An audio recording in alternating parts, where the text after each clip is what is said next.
Μια από τις συχνότερες ερωτήσεις που ακούω στο ιατρείο είναι μια σειρά από παραλλαγές του θέματος στις σχέσεις που έχουν τα φρούτα με το ζάχαρο και το διαβήτη. Μπορεί να ακούσω την ερώτηση «Προκαλούν τα φρούτα ζάχαρο ή διαβήτη» ή απλά «Αυξάνουν τα φρούτα το ζάχαρο» ή κάτι παρόμοιο. Η σχέση των φρούτων με το ζάχαρο και το διαβήτη είναι περίπλοκη. Σήμερα θέλω να αφιερώσω λίγο χρόνο παραπάνω για να την ξεκαθαρίσω. Στην προσπάθειά μου να σας βοηθήσω να καταλάβετε σε βάθος ποια είναι η σχέση που έχουν τα φρούτα με το ζαχαρό διαβήτη, θα χρησιμοποιήσω μια σειρά από επιστημονικά εργαλεία τα οποία θα σας βοηθήσουν να καταλάβετε καλύτερα. Ξέρω ότι ο χρόνος που διαρκεί το βίντεο είναι μεγάλος, αλλά σίγουρα είναι μικρότερος από τον χρόνο που θα αφιερώσετε να ακούτε εκατοντάδες βίντεο 20 έως 30 δευτερολέπτων, που ο καθένας να λέει το μακρύ του και το κοντό του, χωρίς να σας προσφέρει καμιά επιστημονική αξία. Θα ακούτε απόψεις που είναι μόνο χάσιμο χρόνο. Αυτό το βίντεο θα σας δείξει τα επιστημονικά εργαλεία που χρειάζονται για να καταλάβετε σε βάθος αυτή την απάντηση και να έχετε επιστημονικά τεκμηριωμένη άποψη πάνω σε αυτό το τόσο σημαντικό θέμα. Έτσι, κάθε φορά που θα λέει κάποιος κάτι για τα φρούτα, είτε θετικό είτε αρνητικό, εσείς θα ξέρετε ακριβώς τι συμβαίνει. Σας το υπόσχομαι ότι αξίζει το χρόνο σας.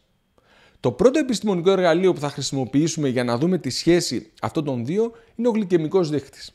Ο γλυκαιμικός δείκτης είναι ένα εργαλείο το οποίο με έναν αριθμό μας δείχνει πόσο γρήγορα μια τροφή που περιέχει υδατάνθρακες αυξάνει τη γλυκόζη του αίματος. Όλες οι μετρήσεις συγκρίνονται με το απόλυτο, που είναι η κατανάλωση γλυκόζης. Τα πειράματα γίνονται ως εξής. Μια σειρά από υγιείς εθελοντές, συνήθως φοιτητές πανεπιστημίων, καταναλώνουν ένα υγρό ή μια τροφή με 50 γραμμάρια υδατάνθρακες. Παράλληλα, ξεκινάει μια σειρά από αιμοληψίες. Η πρώτη πριν την κατανάλωση και οι επόμενες κάθε 15 με 30 λεπτά μετά. Δημιουργείται μια καμπύλη αντίστοιχη με αυτή που δημιουργείται στην καμπύλη ζαχάρου και καταμετράται η αύξηση της γλυκόζης του αίματος τις επόμενες ώρες. Αυτό εκφράζεται με ένα νούμερο, τυπικά από το 20 μέχρι το 100. Το 100 είναι της γλυκόζης. Η γλυκόζη είναι αυτό που θα βρείτε στο σούπερ μάρκετ με το όνομα σιρόπι γλυκόζης και συχνά έχει στην ετικέτα ένα καλαμπόκι γιατί από εκεί προέρχεται. Το σιρόπι γλυκόζης είναι η τροφή που ανεβάζει περισσότερο και γρηγορότερα τη γλυκόζη του αίματος. Όλες οι τροφές συγκρίνονται με αυτή. Όσο πιο αργά ανεβάζει μια τροφή τη γλυκόζη, τόσο πιο χαμηλό γλυκαιμικό δείκτης έχει.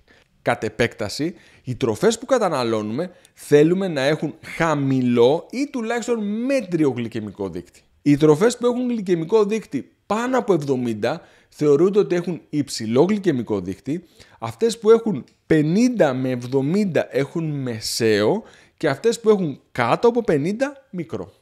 Για παράδειγμα, τα όσπρια έχουν χαμηλό γλυκαιμικό δείκτη, ενώ τα αναψυκτικά και τα αρτοποιήματα ευρείας κατανάλωσης υψηλό. Άρα τα όσπρια, σύμφωνα με το γλυκαιμικό δείκτη, είναι ωφέλιμη τροφή, ενώ τα αρτοποιήματα ευρείας κατανάλωσης δεν είναι. Τα φρούτα όμως τι είναι? Αν ψάξετε το γλυκαιμικό δείκτη των φρούτων, θα δείτε ότι είναι διάσπαρτος. Υπάρχουν φρούτα με υψηλό γλυκαιμικό δείκτη, φρούτα με μεσαίο γλυκαιμικό δείκτη και φρούτα με χαμηλό γλυκαιμικό δείκτη. Στον παρακάτω πίνακα βλέπετε τα φρούτα που έχουν χαμηλό γλυκαιμικό δείκτη και σε γενικές γραμμές είναι καλό να τα καταναλώνετε. Τα φρούτα που έχουν μεσαίο γλυκαιμικό δείκτη, που καλό είναι να τα αποφεύγετε αν έχετε προδιάθεση για διαβήτη ή προδιαβήτη ή αν έχετε διαγνωστεί με διαβήτη, ή αν τα καταναλώνετε να τα καταναλώνετε σε πολύ μικρές ποσότητες. Και τέλος τα φρούτα με υψηλό γλυκαιμικό δείκτη που καλό είναι να τα αποφεύγετε ή να τα περιορίζετε στο ελάχιστο. Γνωρίζουμε ότι οι τροφές που αυξάνουν απότομα το ζάχαρο του αίματος αυξάνουν την πιθανότητα να εμφανίσει κάποιος διαβήτη όταν έχει γενετική προδιάθεση.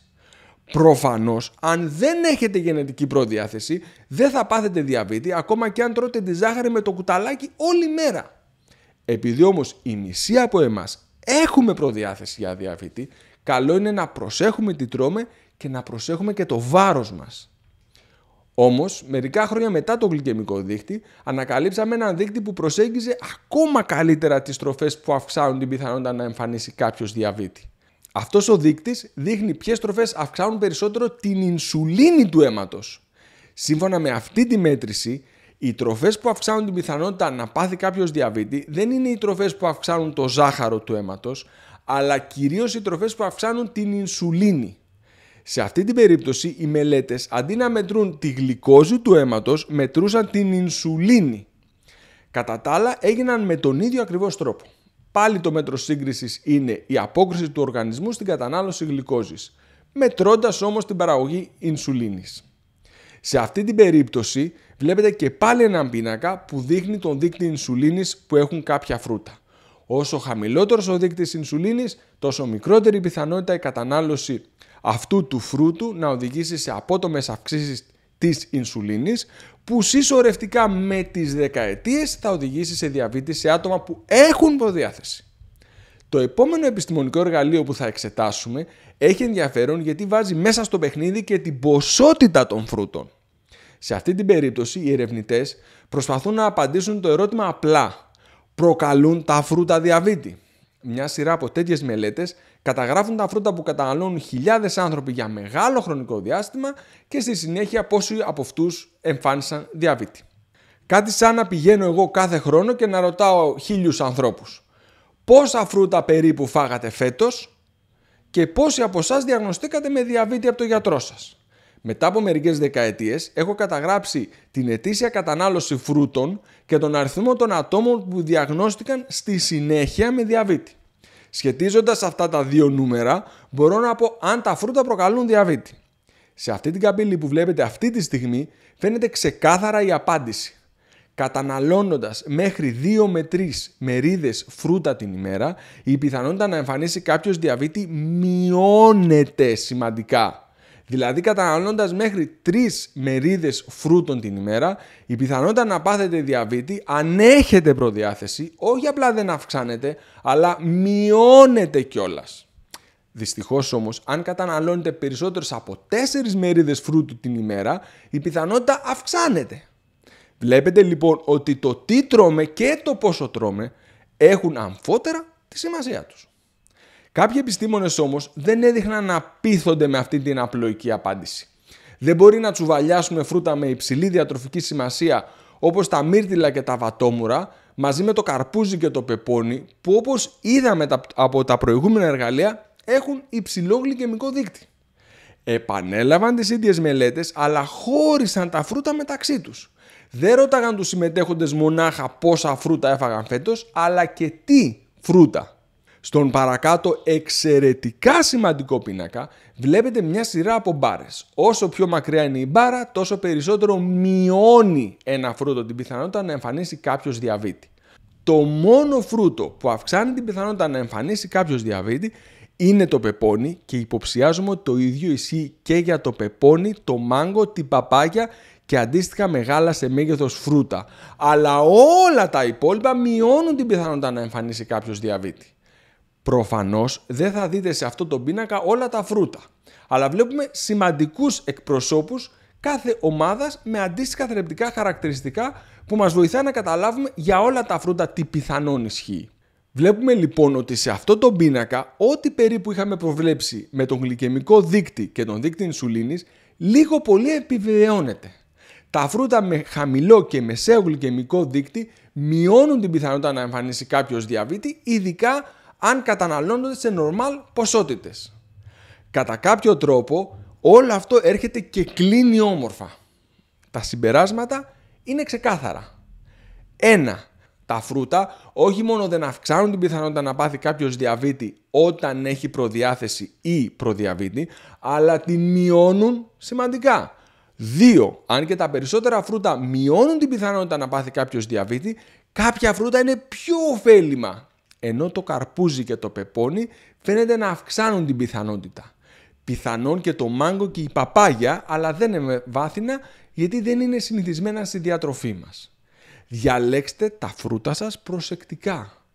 3. Η ποσότητα παίζει ρόλο. Μπορεί κάτι ωφέλιμο σε υπερβολικές ποσότητες να γυρίσει εναντίον μας. Αν τρως μια σακούλα μανταρίνια, η υπερκατανάλωση θερμίδων θα εξουδετερώσει το όφελος των φρούτων. Εύχομαι το σημερινό βίντεο να σας βοήθησε να καταλάβετε και να εμβαθύνετε σε ένα ερώτημα που είμαι σίγουρος ότι ακούτε συνέχεια όπως και εγώ. Αν έχετε διαγνωστεί με προδιαβήτη, υπερινσουλινεμία, αντίσταση στην ινσουλίνη ή αυτό που πολλοί συνάδελφοι ονομάζουν ζαχαράκι, μην περιμένετε να γίνει ζαχαράρα. Μην περιμένετε να διαγνωστείτε με ζαχαροδιαβήτη. Στο ιατρείο μου προσφέρω ολοκληρωμένα και ολιστικά προγράμματα πρόληψης του διαβήτη σε άτομα που έχουν προδιάθεση, που περιλαμβάνει σωστή διατροφή, άσκηση και οτιδήποτε άλλο είναι απαραίτητο για να μην ακούσετε ποτέ τη διάγνωση του διαβήτη. Καλέστε σήμερα στο 210 26 28 639 για να ξεκινήσουμε. Αν διαγνωστεί κάποιος με διαβήτη στα 50, υπολογίζεται ότι θα ζήσει 10 χρόνια λιγότερο. Για να μην διαγνωστεί κάποιος με διαβήτη στα 50, πρέπει να προσέξει τον τρόπο ζωής του από τα 30 μέχρι τα 50. Αν βρίσκεστε σε αυτή την ηλικιακή ομάδα και έχετε πρωινό ζάχαρο πάνω από 100, βρίσκεστε ήδη σε κίνδυνο. Τώρα πρέπει να ξεκινήσετε. Αν έχετε κάποιον στην οικογένεια με διαβήτη, τότε σίγουρα έχετε προδιάθεση. Μην περιμένετε να πάθετε και εσείς. Τώρα πρέπει να ξεκινήσετε.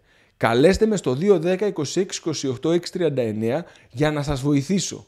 Θα χαρώ πολύ να τα πούμε από κοντά. Για ακόμη μια φορά πρέπει να τονίσω πόσο ανάγκη έχω την υποστήριξή σας. Πατήστε τώρα το κουμπί μου αρέσει και κοινοποιήστε το βίντεο σε κάποιον που έχει ζαχαράκι για να τον βοηθήσετε. Αν το βίντεο αυτό σας φάνηκε χρήσιμο, με την υποστήριξή σας θα συνεχίσω να δημιουργώ και άλλο περιεχόμενο τέτοιας ποιότητας. Τέλος, ένα βίντεο που είναι εξαιρετικά σημαντικό είναι αυτό που εμφανίζεται αυτή τη στιγμή στα δεξιά μου, που παρουσιάζω την εντυπωσιακή δράση που έχουν κάποια φρούτα στη μνήμη μας. Αν θέλετε να έχετε γερή μνήμη, πρέπει να δείτε αυτό το βίντεο. Σας ευχαριστώ πολύ για το χρόνο σας.